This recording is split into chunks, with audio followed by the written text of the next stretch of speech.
Bienvenidos a la entrevista de France 24. Hoy nuestro invitado es el señor presidente de la República de Guatemala, doctor Bernardo Arévalo de León. Presidente Arévalo, muchas gracias por recibirnos aquí en Palacio y qué gusto volver a platicar. No, es un gusto siempre y sobre todo con la audiencia de France 24. Presidente Arévalo, quiero que comencemos por política exterior y hablar de esa relación que muchos dirían que es extraordinaria, la relación que actualmente sostiene Guatemala con los Estados Unidos. ¿Qué nos podría decir, cómo describe usted la relación, si es que la hay, con el presidente Trump, con el presidente de Estados Unidos? Bueno, pues una relación con el gobierno del presidente Trump que está basada en general contra los flujos ilícitos transnacionales. Hay una colaboración que se ha traducido en logros muy concretos. Por ejemplo, recientemente acabamos de tener la captura más grande en muchísimo tiempo, en años. Casi 5 toneladas de cocaína que fueron interceptadas en uno de los puertos y que son el producto de esa integración y de la colaboración entre las fuerzas de seguridad, de inteligencia de los Estados Unidos con las fuerzas de seguridad nuestras que se concentran en la vigilancia en puertos, en fronteras, etc. En general es una relación que manifiesta una textura hecha a partir de intereses comunes y de valores comunes como la creencia en la democracia, en el Estado de Derecho y en valores como la libertad. Habla usted que hay una gran relación, sin embargo, le pregunto esa relación con el presidente Trump, porque desde los focos internacionales a su gobierno y a usted, presidente, lo han atribuido a una política, una corriente política de centroizquierda, a un gobierno progresista, y dígame si me equivoco. No. Y el presidente Trump ha tenido una política muy fuerte en cuestiones del hemisferio occidental muy sensibles, por ejemplo, las redadas del ICE. ¿Usted qué opina de que en Estados Unidos hay 3,6 millones de guatemaltecos que están a merced de esas redadas del ICE? Bueno, nosotros lo que hemos hecho es, a partir de que entendimos cuál era la nueva política de los Estados Unidos sobre los migrantes, nos preparamos con un plan que se llama Retorno al Hogar.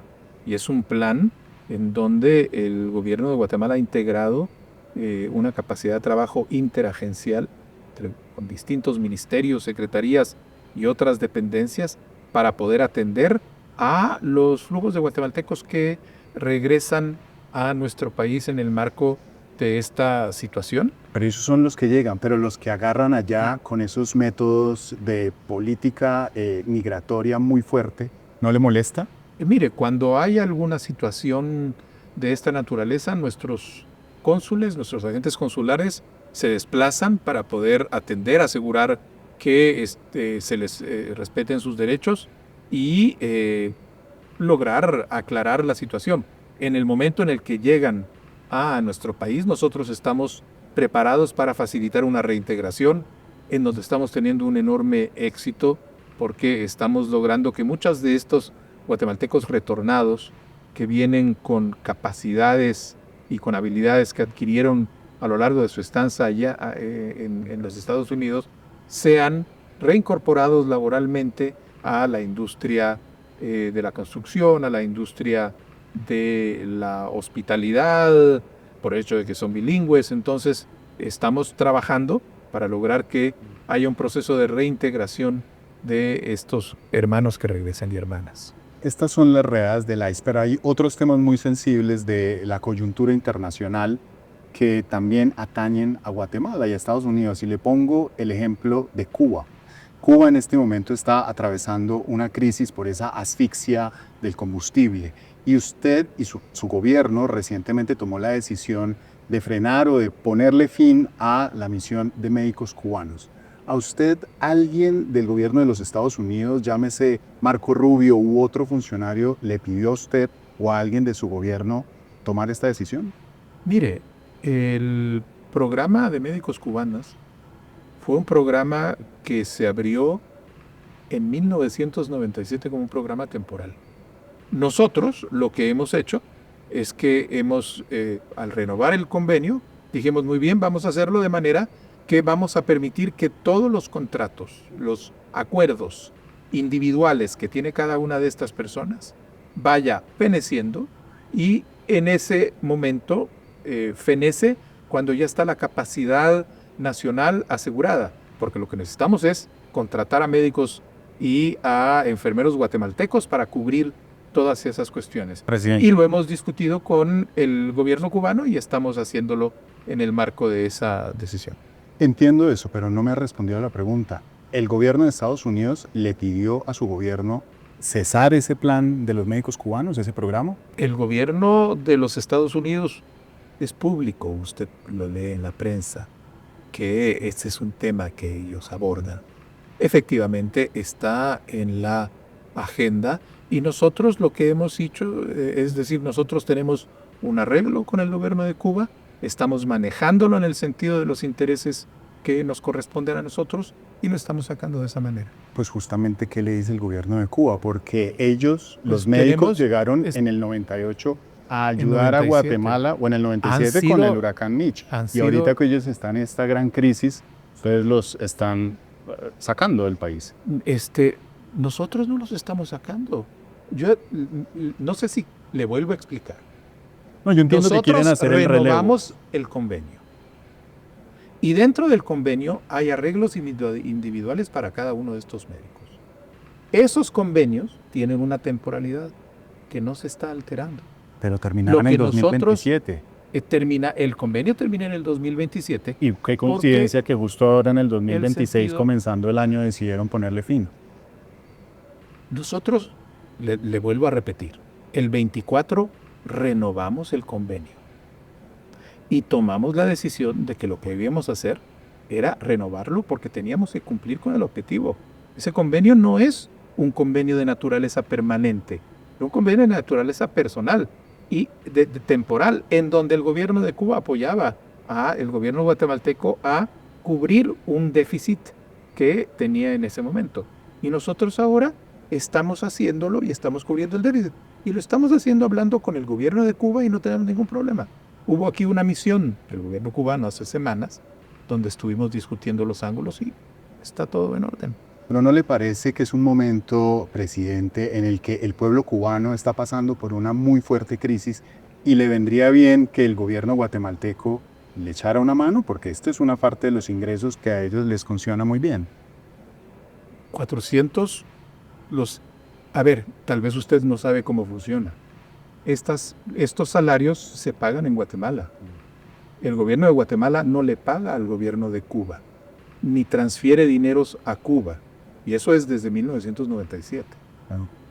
Esos salarios se pagan en Guatemala a la gente que está cumpliendo las funciones en Guatemala. Bueno, son los Estados Unidos que han dicho que por los 26.000 médicos que Cuba tiene repartido en más de 50 países, la isla recibe unos 4.900 millones de dólares. Entonces, la estrategia de Estados Unidos parecería coartar esas misiones de médicos cubanos. Entendemos que entendemos que hay misiones que han sido pactadas de una manera diferente, en donde el gobierno del estado receptor contrata y paga al gobierno de Cuba, que después envía y paga a sus médicos. El contrato y el convenio con el estado guatemalteco es anterior y establece que el pago es individual a cada uno de los médicos. Muy bien, quiero que pasemos entonces ahora a la región de Centroamérica. Tenemos nuevos presidentes, está Narri Ascura en Honduras, está la presidenta Laura Fernández en Costa Rica. ¿Cómo analiza esta región que sumada a Nayib Bukele está virando a la derecha? Y usted me dijo que pertenece a la centroizquierda. ¿Cómo analiza la región de Centroamérica con la llegada de estos mandatarios? Mire, están llegando mandatarios en primer lugar que son el producto de elecciones libres.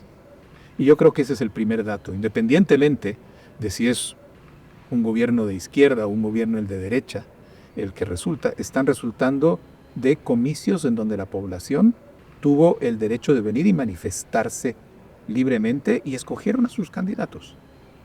Hace 10 años estábamos hablando del giro a la izquierda. Ahora estamos hablando del giro a la derecha.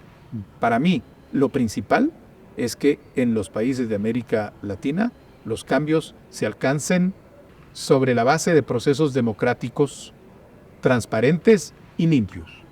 El giro será hoy en una dirección, dentro de 10 años será en otra dirección, porque esa es la naturaleza de la democracia. ¿Y usted Y cómo la se va a tarea ver con nuestra, ellos?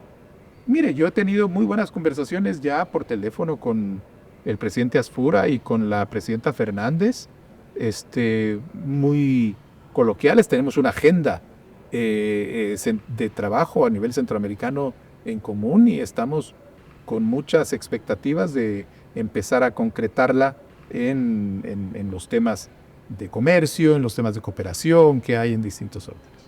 Precisamente en la región centroamericana, uno de los temas que más ha sufrido la región es el combate a las pandillas, o es el tema de las pandillas y de las maras. Y usted acaba de terminar un estado de sitio, 30 días en los cuales su gobierno combatió a esos mareros, tanto del barrio 18 como de la Mara Salvatrucha 13. ¿Cómo le fue en ese estado de sitio, presidente? Primero hay que recordar que el estado de sitio lo decretamos porque nosotros dentro de nuestra política de seguridad veníamos desde que tomamos el poder ejerciendo un proceso de recuperación de las cárceles de las manos de las pandillas que prácticamente las habían convertido en centros recreacionales, y no estoy exagerando. La reacción fue una revuelta y lo hicieron mediante un motín simultáneo en 3 cárceles al que nosotros respondimos de manera contundente, y en 24 horas recuperamos el control de las 3 cárceles, la liberación de todos los rehenes sin ninguna víctima, ni heridos, ni ningún problema. Pero Hicimos ese de día una manera- fallecieron los policías, No, al día siguiente, el domingo 18. cuando ellos vieron lo que estábamos haciendo, las pandillas en la calle hicieron un operativo y mataron a 10 policías, 11 policías, y los mataron de una manera cobarde. Nosotros en ese momento establecimos el estado de sitio para montar un operativo que nos permitiera alcanzar 3 cosas. Lo primero era garantizar que este control de las cárceles que habíamos alcanzado se mantuviera. Para, en segundo lugar, cortar la comunicación entre las cárceles y la calle, porque la comunicación, los líderes de las maras en las cárceles estaban dirigiendo desde ahí las operaciones. Entonces teníamos que cortar la comunicación. Y en tercer lugar, aprovechar para lograr desbaratar y desarticular a las maras. Fuimos a capturar a la serie de personas. Hemos capturado ahorita más de 86 miembros de las maras. Sin embargo, presidente, en eso de las capturas y del estado de sitio, es casi que innegable tener que comparar o tener que mirar al vecino de al lado, que es El Salvador. Nayib Bukele tiene un régimen de excepción que ya va a cumplir cerca de los 4 años, y él decía al principio: vamos a capturar hasta el último pandillero, o esto, hasta que el último pandillero se capture, durará el régimen de excepción. ¿Usted quisiera hacer lo mismo? Mire, yo le recomiendo que usted vaya, si quiere hablar de lo que quiere hacer el presidente Bukele, vaya a hablar con el presidente Bukele. Yo le estoy contando lo que estoy haciendo. Pero quiere decir Y que le usted no estoy quiere diciendo- replicar lo mismo en El Salvador. No, nosotros lo que estamos haciendo es aplicando los mecanismos que han sido aprobado y han sido sumamente efectivos. En este mes hemos reducido la tasa de asesinatos en un 50%. La tasa de extorsión se ha reducido en un 33%. Le decía el número de mareros que hemos capturado, más otro número de extorsionistas. Hemos capturado a 7 criminales buscados internacionalmente y extraditables y ya están saliendo. Hemos desbaratado un laboratorio de cocaína, hemos hecho la captura de casi 5 toneladas de cocaína en un operativo portuario, y ahorita que no estamos renovando, porque nosotros, los operativos que le describimos, los hicimos de manera que pudiéramos sostenerlos una vez el estado de sitio pasara. Muy bien, pasemos entonces, presidente Arévalo, a tocar uno de los temas cruciales para Guatemala en este año 2026. Estamos hablando de las elecciones de altos órganos, de altos tribunales, la Corte de Constitucionalidad, el Tribunal Supremo Electoral y sobre todo el Ministerio Público, nuevo fiscal. Está saliendo Consuelo Porras, pero al mismo tiempo ya está buscando ampararse en otras instituciones. ¿Usted qué siente que faltan pocas semanas para que ya llegue ese relevo de la fiscal Consuelo Porras, que desde el exterior se ha visto como su antagonista? Mire, estamos viendo un proceso que yo anuncié desde el año pasado. Yo dije, yo voy a elegir al próximo fiscal general de la República y eso es lo que vamos a hacer a finales de abril, que tomará posesión el 16 de mayo. Y usted no tiene La señora Consuelo Porras ahorita ha estado postulándose a algunos puestos de opinión, no ha encontrado apoyo, no sé qué va a hacer de su vida más adelante. Lo que yo le puedo asegurar es que vamos a seleccionar a un fiscal general que precisamente empiece a rescatar esa institución que estaba en manos de esta élite político-criminal corrupta y la restablezca como una institución que está al servicio de una justicia objetiva, pronta e independiente. Claro, usted elige al nuevo o nueva fiscal general, pero usted no elige a los 6 candidatos que le van a poner sobre la mesa. ¿Usted no le preocupa que, como siempre se ha dicho en Guatemala, detrás hay un pacto de corruptos, una mafia corrupta? No le vayan a llegar 6 candidatos que le vayan a trabajar a esa mafia, a esos pactos. Pues todas las indicaciones que tenemos es que, si usted ha seguido todo el proceso que hemos tenido, es que la capacidad de control que esta gente tenía ha ido diluyéndose y perdiéndose a lo largo del tiempo, de manera que inclusive llegan a tomar medidas desesperadas, como los intentos que hicieron para interrumpir las elecciones de magistrados en el Colegio de Abogados. Lo único que lograron fue que hubiera una movilización más grande y que hubiera un resultado contundente que está llevando a una fiscal a una magistrada a la Corte de Constitucionalidad, titular y suplente, que son 2 personas reconocidas por su honorabilidad y su idoneidad. Y nosotros creemos que lo mismo está pasando en los otros espacios y confiamos en que en el listado de 6 personas que llegue, estamos seguros de que habrá más de algunos y no todos que sean gentes que responden ya a esa identificación de los perfiles que requiere una justicia independiente.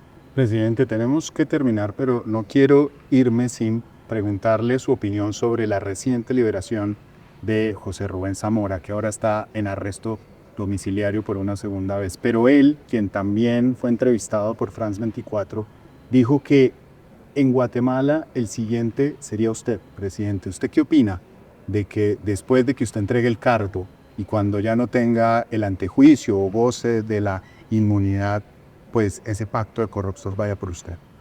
Primero, no sé dónde va a estar el pacto de corruptos, porque francamente lo estamos viendo diluirse en todo este proceso. Nosotros estamos trabajando, seguimos adelante, estamos haciendo las tareas que nos corresponde y después de que yo entregue el poder, pues no veo razón para preocupar, porque está usted muy preocupado, hombre, por ese pacto de corruptos, como que lo tiene muy impresionado. ¿Quiere decir que al final de su gobierno no habrá pacto de corruptos? Mire, la corrupción es un fenómeno tristemente universal que afecta a las sociedades humanas en distintas medidas. Nosotros llegamos a tener un sistema que estaba cooptado en los tres poderes del Estado por un sistema que asfixiaba a la sociedad. Lo que comenzamos con la victoria electoral que me llevó a la presidencia, yo soy el producto del clamor de una ciudadanía que lo que dijo es que ya no necesitamos más corrupción. Y lo que hemos estado haciendo es trabajando para plantarle cara a la corrupción de una manera en la que llevamos 2 años consecutivos de remontar puestos en el índice de percepción anticorrupción de Transparencia Internacional. Uno de los 10 países en el mundo que logra sostener una tendencia positiva en este año. Y lo que estamos viendo es que toda esa trama de corrupción se empieza a desmoronar. Tenemos ahora una señora fiscal que no tiene dónde estar porque no le están eligiendo. Y por supuesto que va a seguir habiendo corrupción, pero lo que hay es más fuerte es la voluntad del pueblo de Guatemala para luchar contra ello, y así vamos a seguir trabajando. Presidente, le deseo mucha suerte. Está usted en la mitad de su mandato, le quedan otros 2 años y hay una gran esperanza de todo su electorado, de todos los votantes, justamente de que ocurra ese gran cambio. Y un gran compromiso de parte nuestra. Presidente, muchas gracias. Y a ustedes, muchísimas gracias por su sintonía. Sigan con más información en France 24 y en france24.com.